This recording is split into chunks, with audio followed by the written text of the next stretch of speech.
மாலதி, மாலதி, இத பாரு, யார் வந்திருக்கா பாரு. மாறாதா அண்ணி, அண்ணனும் நீங்களும் இல்லாத அந்த வீடு விக்கிரகங்கள் இல்லாத கோவில் மாதிரி வெறிச்சோடி போயிருக்கு. நீங்க வந்ததோடு என் நிம்மதியே போயிடுச்சு. சாப்பாடுக்கு ஏற்பாடு பண்ணி சீக்கிரம். அண்ணா,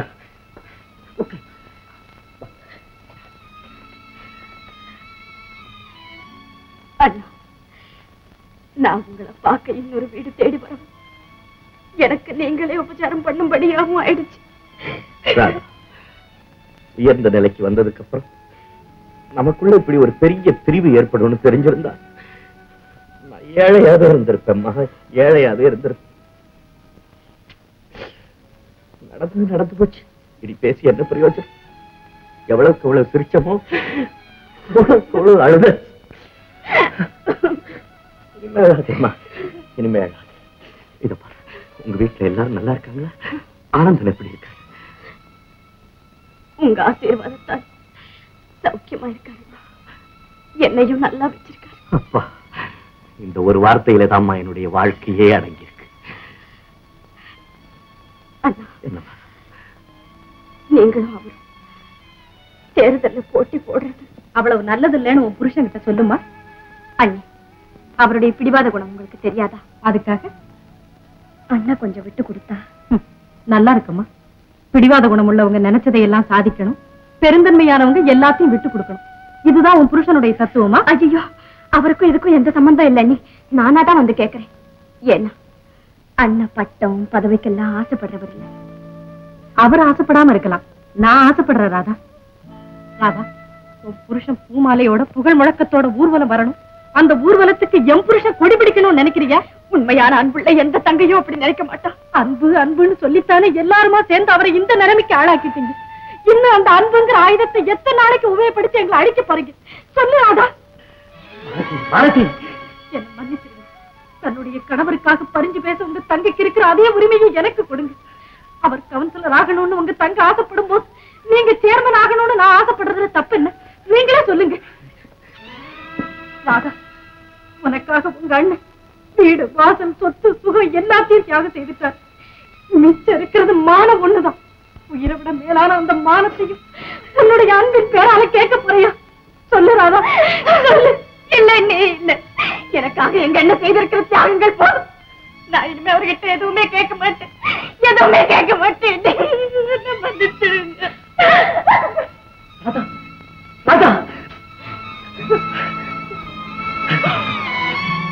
உன்னது போல போய் ராஜகிட்ட சொல்லணும், தெரியுதா? ஏமா சோத்த திருட்டு சும்மா இருக்க விட மாட்டேங்கிற. ஒத்துக்கட்டுமா? அது ஒண்ணுதான் பாக்கி. அதையும் செய்ய சொல்லட்டுமா? ஒரு ஆம்பளை வேலை வெட்டி இல்லாம வீட்டுல உட்கார்ந்தா இப்படி எல்லாம் வரும்னு சொன்ன கேட்டீங்களா? அனுபவிங்க. அனுபவி நிக்கிறேன். நிக்கிறியா? போறேனா? போறேனா? போறேனா? ஏன் எப்படி போவோம்?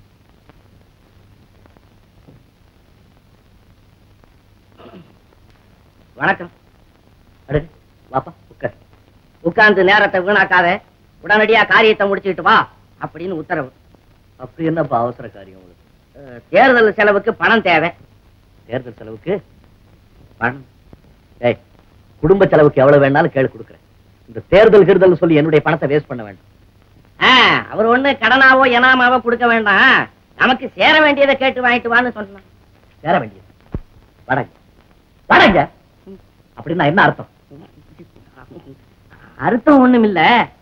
சொத்துல உங்க தங்கச்சிக்கு சேர வேண்டிய பாகம் இருக்குல்ல, அதை பிரிச்சு. பாகம் பிரிக்க நீ யாரா? நான் பந்து. நான் எங்கேயோ ஒரு கிரவுண்ட்ல கிடக்க வேண்டியவன், அந்த வீட்டுல கிடக்குறேன். அவங்க உதைச்சாங்க, இங்க வந்து விழுந்தேன். நீங்க உதைங்க அங்க போய் விழுந்துடுறேன். இதப்பா, பாகங்கிற பேரால ஒரு சல்லி காசு கூட கொடுக்க மாட்டேன். இது பிரிக்கிறதுக்காக சேர்த்த சொத்து இல்ல, என் தங்கையினுடைய வருங்கால வாழ்க்கைக்காக நான் பாடுபட்டு சம்பாதிச்ச பணம். ஆனா பாழாக்க யாராலையும் முடியாதுன்னு போய் சொல்லுப்போம். யோ பந்து, உன்னை உதச்சிருப்பாருல நினைச்சேன். உழைச்சு போய்க்க கையால் ஆகாத ஆளுங்க பொம்பளை சொத்துல ஏன் உரிமை கொண்டாட வந்துட்டீங்க? எனக்கு வெக்கமா இல்ல? போயா வேண்டிய இதுக்கு என்னால பதில் சொல்ல முடியும். என்ன செய்யறது? என் சைடு வீக்கு. உன்னை யாரும் அங்க போய் பணம் கேட்க சொன்னது? என்ன செய்யறது? இருதலை கொள்ளி எறும்பு. வீரா போய் பேசவனை வீட்டு விட்டு வெளியே போக சொல்லிட்டு இப்ப நீயே அவங்கிட்ட வெளியே போய் பணம் கேட்டா என்ன பத்தி அவன் என்னடா நினைப்பான்? அவன் காசை எதிர்பார்த்தா நான் நாமினேஷன்ல கையெழுத்து போட்டேன். ஏன்டா என் மானத்தை வாங்குறேன்? இலை போட்டிருக்கேன், சாப்பிட வாங்க. எனக்கு சாப்பாடு வேண்டாம். ஏன்?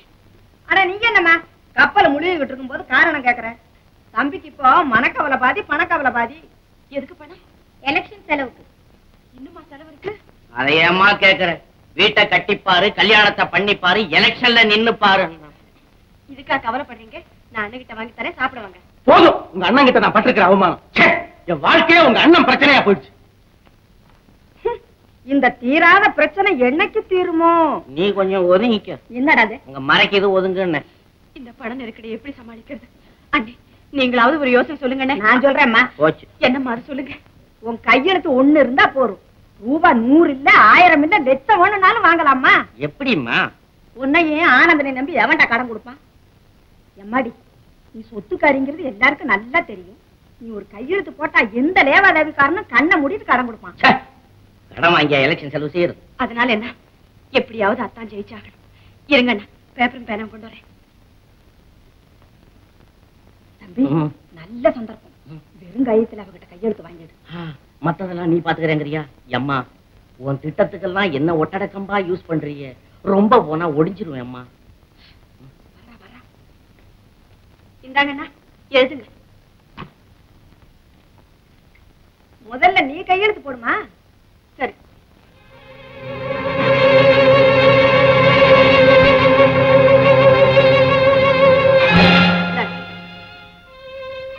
என்னண்ணா? ஒண்ணு இல்லம்மா, கடன் வாங்க வேண்டிய நிலைமையும் இதுக்கு நான் காரணமாக வேண்டிய கொடுமையும் ஏற்பட்டு போச்சேன்னு நினைச்சேன்.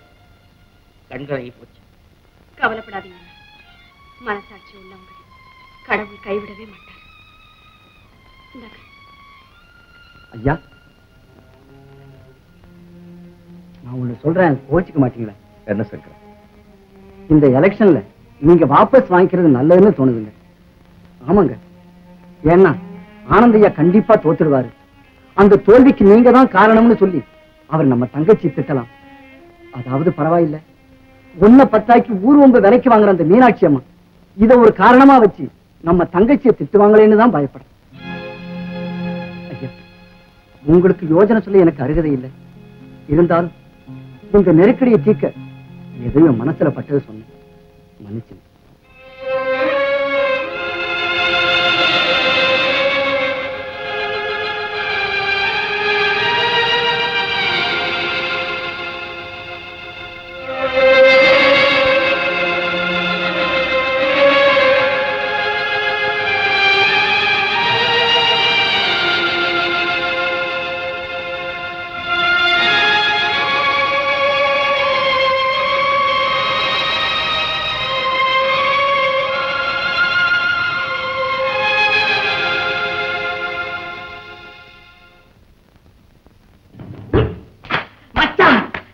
வெற்றி வெற்றி. என்னடா வெற்றி? தேர்தல் நமக்கே வெற்றி. என்னடா உளர்ற? தேர்தல் இன்னும் நடக்கல, அதுக்குள்ள வெற்றியா? மச்சான், விவரம் புரியாம பேசாத. இப்ப நீ அண்ணன் போஸ்ட் படிக்கிறேன் கேளு. 10வது தொகுதியில் அபேட்சகராக போட்டியிட்ட பிரபல ராஜசேகரன் இந்த தேர்தலில் இருந்து விலகி கொண்டார். ஆமா, என்னப்பா அது ஆச்சரியமா இருக்குது. அது எப்படி கடைசி மொமெண்ட்ல திடீர்னு வாபஸ் வாங்கிக்கிட்டான்? இவ்வளவுக்கு நம்ம விட சான்சஸ் அவன் சைடுல பெட்டரா இருந்துச்சு. கரெக்ட். நீ அவர் மச்சான் இல்லையா, உனக்காக விட்டு கொடுத்திருக்காரு. அதெல்லாம் ஒண்ணு இல்ல. அவர் விட்டு கொடுக்கலன்னாலும் வெற்றி நிச்சயமா நம்ம பக்கம் தான். என்னடி என் அண்ணன் பிள்ளையோட போட்டி போடுறதுக்கு அவனுக்கு என்ன தகுதி இருக்கு? வெறும் பைய. இவனுக்கு என்ன எலெக்ஷன் வண்டி இருக்கு? அவன் தேர்தல் சின்னம் புலியா கரைச்சு குழம்பு வைக்க வேண்டியதுதான். உங்க தங்கையின் மகிழ்ச்சிக்காக ஊர் பெரிய மனிதர்களை விரோதித்துக் கொள்ளலாமா? மற்றவர்களுடைய விரோதத்தை வெறுப்பையும் பற்றி கவலை. எனக்கு தேவையானதெல்லாம் ஆத்ம திருப்தி ஒன்றுதான். Sir, register.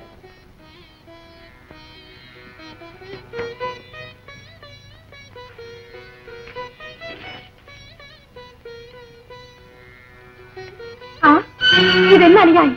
என்ன சொத்தில் தனக்கு சேர வேண்டிய பாகத்தை உடனே பிரித்து தர வேண்டும் என்று இவருடைய தந்தை வக்கீல் நோட்டீஸ் அனுப்பி இருக்கிறார்.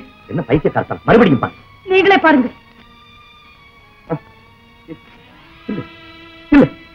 இதில் ஏதோ சூழ்ந்திருக்கிறது. என்னையும் என் தங்கையும் பிரித்தது போதாதென்று எங்கள் விதியோடும் யாரோ விளையாட நினைத்திருக்கிறார்கள். எது எப்படி இருந்தாலும் சரி, உங்களுடைய சொத்தில் யாருக்கும் எந்தவித உரிமையும் கிடையாது என்று உடனே எதிர் நோட்டீஸ் கொடுக்க வேண்டும். ஒரு மாலதி, உண்மை என்னவென்று நமக்கு தெரிய வேண்டாமா? உச்சகட்டத்துக்கு வந்த பிறகு கூடவா உண்மை என்னவென்று உங்களுக்கு தெரியவில்லை? மிஸ்டர் பாஸ்கர், உங்கள் தங்கையை பற்றி என்னை விட உங்களுக்கு தான் அதிகமாக தெரியும். அதே போல் என் தங்கையை பற்றி எனக்கு தான் தெரியும். நான் சொல்லுகிறேன், இதில் என்ன எழுதியிருக்கிறது என்று அவளுக்கு தெரிந்திருக்காது. வேண்டுமானால் நீங்களே போய் விசாரித்து பாருங்கள். வேண்டியதில்லை. உங்கள் தாராள மனதை அவர்கள் தந்திரமாக பயன்படுத்திக் கொள்வதை இனியும் நான் அனுமதிக்க மாட்டேன். உங்களால் காப்பாற்ற முடியாத சொத்தை நான் காப்பாற்றியாக வேண்டும். மாலதி, என் சொத்தை யாராலும் அழிக்க முடியாது. நீ காப்பாற்ற வேண்டிய அவசியம் கிடையாது.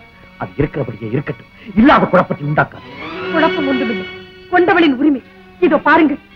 என் வயிற்றில் உருவாகி இருக்கும் உங்கள் வாரிசு எதிர்காலத்தில் பலமாக வாழ வழி செய்ய போகிறீர்களா இல்லையா என்று சொல்லுகிறீர்கள். தங்கையின் பெயரால் என் குழந்தையை தரித்திரமாக்கப் போகிறீர்களா? பாதத்தின் பெயரால் எங்கள் வாழ்க்கையை பாழாக்கப் போகிறீர்களா? இல்லை, தங்கைக்காக மட்டும் வாழ பிறந்த தனி மனிதர் என்று உலகத்திற்கு பறைகாட்டப் போகிறீர்களா?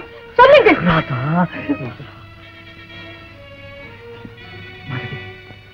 நான் வக்கீல பார்த்துட்டு வந்துடுறேன். மாப்பிள்ளைக்கு தெரிய வேண்டாம். வக்கீல் நோட்டீஸ் கொடுத்துட்டாரா? நம்ம கொடுத்த நோட்டீஸா ராஜசேகரன் வாங்கிட்டான், திருப்பி நோட்டீஸ் விட்டுருக்கான். ஏத்து விட்ட மாட்டான் போல இருக்குது. வக்கீலா பேய் மொழி முடிக்கிறாரு. எனக்கும் பயமா இருக்குது. என் உடம்புல இருக்கிற எலும்பை எடுத்து சீப்பு செய்து ஷாப்புல போட்டு வச்சிருவாங்க போல இருக்குது. ஒன்னும் பயப்படாத தம்பி. கண்டிப்பா நம்ம ராதாவுக்கு ஒரு பங்கு இருக்கு. எப்படி? ராஜசேகரன் பொம்மை கடை வைக்க போட்ட பணமே ராதாவோட தானே. இதை வச்சுதானே அவன் பணக்காரானா? இந்த ஒரு பாயிண்ட வக்கீல பேச சொல்லு, கண்டிப்பா நம்ம பக்கம் தான் தீர்ப்பாங்க. எம்மம்மோ, என்ன இந்த கிரிமினல் மூலம் உனக்கு எப்படிமா வந்துச்சு? யார் போற போக்க பார்த்தா எங்க போய் முட்டிக்குமோ மோதிக்குமோ? யார் யார்? கமிஷனர்.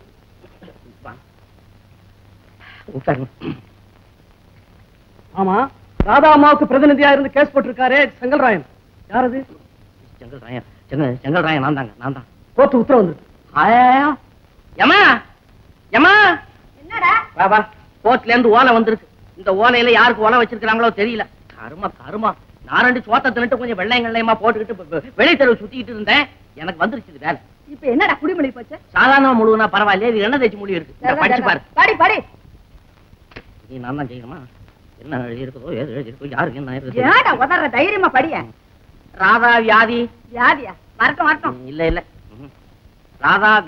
ராதா வாதி, ராஜசேகரம் பிரதிவாதி. அதெல்லாம் இருக்கட்டும், விஷயத்துக்கு வாடா. நான் ஒண்ணும் வர வேண்டியதில்லை, பின்னால வருது. வாதியின் தாவாவில் குறிப்பிட்டிருக்கிற ராதா நிலையம், ராதா ஃபேக்டரி மற்றும் அவற்றை சார்ந்த சொத்துகளுக்கு திருவாளர் ஜி சங்கரமூர்த்தி அவர்களை கமிஷனராக நியமித்துள்ளேன்.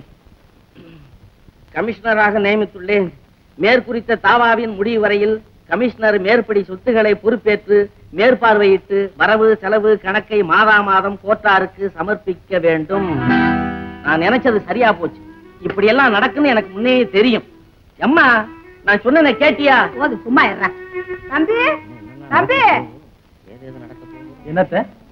உன் மச்சான் ராஜசேகரன் எல்லா சொத்தையும் கமிஷனரை நியமிச்சு பொறுப்பையும் அவர்கிட்டயே ஒப்படைச்சுட்டான். கோர்ட் உத்தரவு.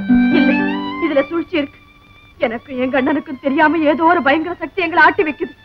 இந்த கோர்ட் உத்தரவெல்லாம் சுத்த போய் இது நான் நம்பவே மாட்டேன். உண்மைதாம்மா, உத்தரவுல கண்டிருக்கிற கமிஷன் நான் தான். என்கிட்ட தான் எல்லா சொத்துகளையும் ஒப்படைச்சிருக்காரு ராஜசேகர். சொத்தை பத்தி பேசுறதுக்கு நீங்க யாரியா? போய் அந்த ராஜசேகரனே வர சொல்லுங்க, அவங்ககிட்டயே நாங்க பேசிக்கிறோம். அம்மா, இது கோர்ட் விஷயம், உங்க வீட்டு விஷயம் இல்ல. கொஞ்சம் பேசாம இருங்க. என்னடா தம்பி? பேசாம தான் இரம்மா. ராஜசேகரன் இல்லாதனால நீங்களும் இங்க இருக்க கூடாது. இந்த வீட்டை வாடகைக்கு விட்டு வரவு செலவு கணக்க மாதம் கோர்ட்டுக்கு நாங்க காட்ட வேண்டியது இருக்கிறதுனால உடனடியா இந்த வீட்டை விட்டு வெளியேறணும். கடவுளே, உலகத்துல இப்படி ஒரு அண்ணன் இருப்பானா?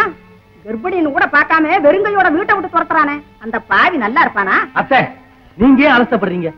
இந்த கோர்ட் உத்தரவு வந்ததை பத்தி எனக்கு கொஞ்சம் கூட கவலை இல்லை. இன்னொருத்தன் சொத்து எனக்கு இருக்கத்த. ராஜசேகரன் சொத்தை எதிர்பார்த்தா நான் ராதாவை கல்யாணம் செய்துக்கிட்டேன். சார், வாடகை கொடுக்கறதுக்கு உங்களுக்கு இஷ்டம்னா இந்த வீட்லயே இருக்கலாம். எனக்கு ஒன்னும் ஆட்சேபனை இல்லை. எக்ஸ்கியூஸ் மீ, இருக்க இடம் இல்லாம ஒற்ற மழையிலையும் கொளுத்துற வெயிலையும் தெருவில் நின்னாலும் நிப்பேனே தவிர வாடகை கொடுத்துக்கிட்டு இந்த வீட்டுல ஒரு நிமிஷம் கூட நான் இருக்க மாட்டேன். தம்பி தம்பி